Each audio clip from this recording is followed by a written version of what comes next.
प्रभु राम की नगरी अयोध्या में इस वक्त ज्योतिष पर महासम्मेलन का आयोजन हुआ है और इस महासम्मेलन में भाग लेने के लिए और ज्योतिष पर प्रकांड रूप से अपनी विद्वता के साथ ही ज्योतिष के विभिन्न आयामों पर चर्चा करने के लिए देश के तमाम जगहों से ज्योतिषाचार्यों का आगमन हुआ है। इस समय हमारे साथ ऋषिकेश एवं मेरठ आश्रम से जुड़े हुए महामंडलेश्वर संजीव जी महाराज जुड़ेंगे, जो ज्योतिषाचार्य एवं वास्तुचार्य हैं। हम उनसे जानेंगे कि ज्योतिष व्यक्ति के जीवन में किस प्रकार से परिवर्तन लाता है और ज्योतिष में कुंडली की व्यक्ति के जीवन में कितनी महत्वपूर्ण प्रमुख भूमिका होती है। जी स्वामी जी। नमस्कार सभी बंधुओं को और व्यूवर्स को जो इस चैनल से जुड़े हैं।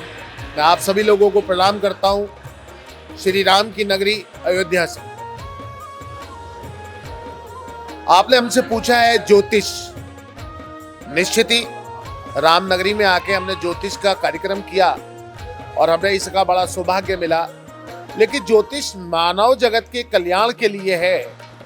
लेकिन इस बीच में कुछ ऐसे लोग भी आए हैं जिन्होंने YouTube के माध्यम से कुछ ऐसी बातें ज्योतिष के बारे में बताई है जो कहीं से भी सारगर्भित नहीं है। वेदों की आंख के रूप में ज्योतिष को माना गया है कि वेद अपने आप तो नहीं बोलते, लेकिन ज्योतिष के माध्यम से वेदों की उपमा बताई गई है।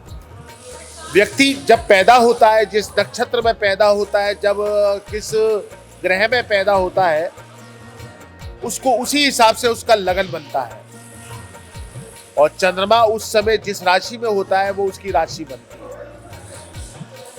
जब हम लोग बच्चा पैदा होता है तो हम लोग उसका प्रेडिक्शन करते हैं, उसका प्रेडिक्शन लिखते हैं कि ये बड़ा होकर क्या बनेगा, कब कब इसके साथ क्या क्या होगा। जो मेडिकल साइंस जहां पर खत्म होती है वहां से ज्योतिष का प्रसार शुरू होता है। आपने देखा होगा जब कोई व्यक्ति किसी डॉक्टर के पास जाता है तो वो उसको रिकमेंड करता है अपने से बड़े डॉक्टर को, और बड़ा डॉक्टर उसको किसी इंस्टीट्यूट के लिए रेफर करता है, लेकिन जहाँ तक फिर भी ठीक नहीं होता। लेकिन ज्योतिष के सूत्र से, ज्योतिष के उपाय से उसको दवाई लगने लगती है और वो बिल्कुल ठीक हो जाता है। यह है ज्योतिष। तो इसका प्रभाव मानव के मन पर, मानव के मस्तिष्क पर सबसे ज्यादा पड़ता है। अब आती है, आपने क्वेश्चन किया ज्योतिष से लाभ। ज्योतिष से लाभ वो व्यक्ति ले सकता है जो ज्योतिष में सही मायनों में विश्वास करता है। आप देख रहे हैं कि हर 6 महीने में, 4 महीने में ग्रहों का परिवर्तन होता रहता है।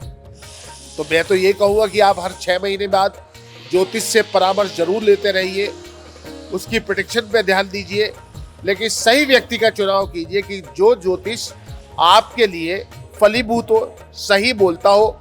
लेकिन आजकल हमारी माता बहनें जाके ना अपने बारे में सभी कुछ बता देती हैं, बिल्कुल एक राशन कार्ड की तरह कि जी आपके घर में 6 जने हैं, इस उम्र के हैं, ये उनके नाम है। वो नहीं, आपको अगर जाना है ज्योतिष के पास तो चुप रहिए, अपनी डेट ऑफ बर्थ, अपना टाइम जो सही हो, प्लेस ऑफ बर्थ जहाँ आपका जन्म हुआ हो वो बताइए और उसकी सुनिए, तभी आप अपने साथ न्याय कर सकेंगे। यही ज्योतिष है। स्वामी जी, कुंडली की क्या भूमिका होती है? हर व्यक्ति कुंडली में अपने ग्रहों के नक्षत्र को देखता है और कुंडली किस प्रकार से व्यक्ति के जीवन को बताने में सहायक है, उसके जीवन में परिवर्तन लाने के लिए सहायक है? देखिए, इसके लिए हमें गोचर में जाना पड़ता है कि अगर उसका कोई भी प्रश्न आज का है तो हमें प्रश्न कुंडली से देखना पड़ता है। रही बात कुंडली की, कुंडली किसी व्यक्ति के जन्म के समय में बनाया हुआ एक ऐसा चार्ट है कि जब उसका जन्म हुआ था ग्रह क्या कर रहे थे, ग्रह कहाँ कहाँ बैठे हुए थे, कौन से घर के अंदर कौन सा ग्रह बैठा हुआ था। यहाँ पर कुंडली बनती है और यहीं पर उसको बांचा जाता है, बताया जाता है। लेकिन जैसे जैसे बच्चा बड़ा होता जाता है, 12 साल का हो जाता है, तब उसकी कुंडली दिखाई जानी चाहिए। कब करेगा, कहाँ करेगा, किस क्षेत्र में पढ़ाई करेगा, किस क्षेत्र में जाएगा, ये सब कुंडली के अंदर निहित है।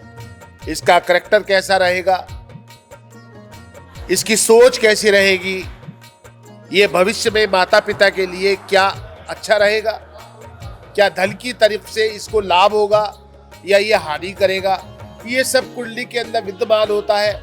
जो हमारे यहाँ के श्रेष्ठ ज्योतिष हैं वो लोग इसके बारे में ठीक आख्या हमेशा कर सकते हैं और करते आए। अब साइंटिफिक इफेक्ट्स इसके अंदर आ गए हैं। जब से एआई टेक्नोलॉजी भारत के अंदर आगे बढ़ी है, तब से ज्योतिष के बारे में सारगर्भित बातें होनी शुरू हो चुकी है। अब आप किसी का मूर्ख आसानी से नहीं बना सकते। अब तो गूगल भैया के पास भी सभी समीकरण, सभी करेक्टर सामने है। हमसे वो सेटिस्फाई नहीं होगा तो गूगल पे डालेगा, साहब आज मीन के अंदर शनि आ रहा है तो अब क्या क्या होगा। तो सारे जो आकलन है वो सब मानव के द्वारा निर्मित है। ऊपर से एक कंप्यूटर है, कंप्यूटर पे आपने डेट ऑफ बर्थ, टाइम वगैरह डाला, आपकी कुंडली सामने आ गई। कुंडली सामने आ गई तो नीचे प्रेडिक्शन भी आ गया। लेकिन वो प्रेडिक्शन सही उतरता है नहीं उतरता है, क्योंकि 12 राशियां है, 140 करोड़ लोग हैं, या कहिए 6 अरब लोग हैं, सभी पे तो एक बात नहीं उतरती।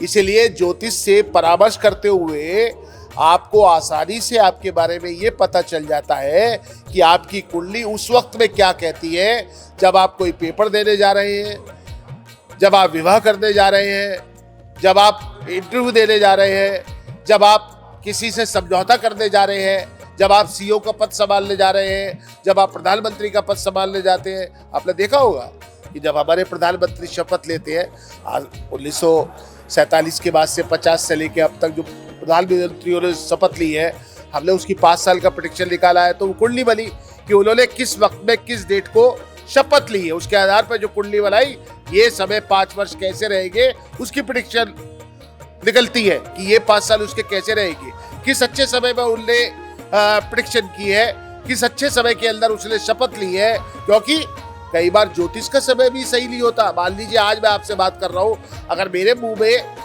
सही बात नहीं निकलेगी तो फिर इस बात करने का कोई औचित्य नहीं है। तो मुझे ये भी देखना पड़ेगा, जब मैं आपसे वार्ता कर रहा हूँ तो क्या मेरा समय ठीक है। ज्योतिष को भी परामर्श तभी देनी चाहिए जब उसका समय भी आपके लिए हितमेकारी हो, समय आपके प्रति अच्छा हो। यही ज्योतिष की कुंडली का अर्थ है। स्वामी जी, एक और महत्वपूर्ण बात जानना चाहेंगे आपसे। आज अयोध्या की मिल्कीपुर सीट की कहते हैं जो चुनाव परिणाम है वो भी जा रहा है। देश की राजधानी दिल्ली, जो राष्ट्रीय राजधानी क्षेत्र है, उसका भी परिणाम आ जाएगा। दोनों जगह बीजेपी आगे चल रही है। उससे पहले मुख्यमंत्री अरविंद केजरीवाल चुनाव हार चुके हैं, डिप्टी सीएम मनीष सिसोदिया चुनाव हार चुके हैं, बाकी और आम आदमी पार्टी फिसड्डी साबित हो रही है।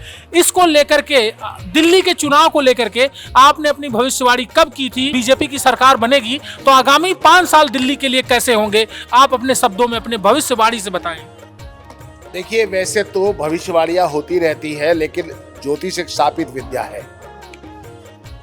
मैंने 19 तारीख को महाकुंभ नगरी प्रयागराज में बैठ के फेसबुक के ऊपर लिखा था, नेक टू नेक फाइट होगी, जिसके अंदर भाजपा को मध्य क्रम को, यानी कि मध्य वर्ग को बाहर निकालकर अगर वो सीट को जीतना है, दिल्ली की राजगद्दी पे शासन करना है, मध्य वर्ग को वोट डालने के लिए उत्साहित करना पड़ेगा, बूथों तक लाना पड़ेगा। अगर वो ऐसा कर पाए तो भाजपा की सरकार बनेगी और बांसुरी स्वराज दिल्ली प्रदेश की यशस्वी मुख्यमंत्री बनेगी, जो हमारी बहन सुषमा स्वराज जी की पुत्री है।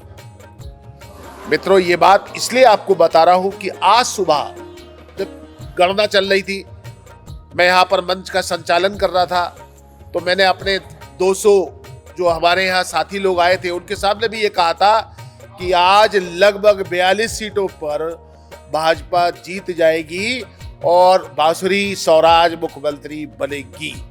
आज जो बात कही, आज के समीकरण के आधार पे कही, उस दिन मैंने 19 तारीख के समीकरण पे थी, जो फेसबुक के ऊपर अपडेट है। आप वहां जाकर 19 तारीख को रात को 10:30 बजे के लगभग देख सकते हैं। 3 दिन पहले मुझसे एक क्वेश्चन किया गया कि जी सच बताओ क्या होगा। मैंने कि मैं राजनीतिक व्यक्ति नहीं हूँ, कंट्रोवर्सी में नहीं पड़ता, बीजेपी की विचारधारा से मैं जुड़ा हुआ नहीं हूँ, लेकिन अब की बार जो जीत होगी वो दिल्ली के विकास के लिए होगी, दिल्ली को समृद्ध बनाने के लिए होगी। जो दिल्ली ने 10-11 वर्ष में खोया है उसका दोबारा से पुण्य कायाकल्प होगा, यमुना जी की सफाई होगी। मैं बड़े विश्वास के साथ कहता हूँ ये काम भारतीय जनता पार्टी मोदी जी के संरक्षक में कर पाएगी। यशस्वी मुख्यमंत्री इसको अंजाम देंगी और निश्चित तौर से भाजपा राजधानी क्षेत्र के अंदर सरकार बनाएगी और दिल्ली का विकास करेगी। मेरे साथ जुड़े हुए थे महामंडलेश्वर संजीव जी, जिन्होंने विभिन्न बातों पर हमारे साथ बेबाकी के साथ बहुत ही सारगर्भित रूप से बातचीत की। मैं देवेश पांडे, अयोध्या।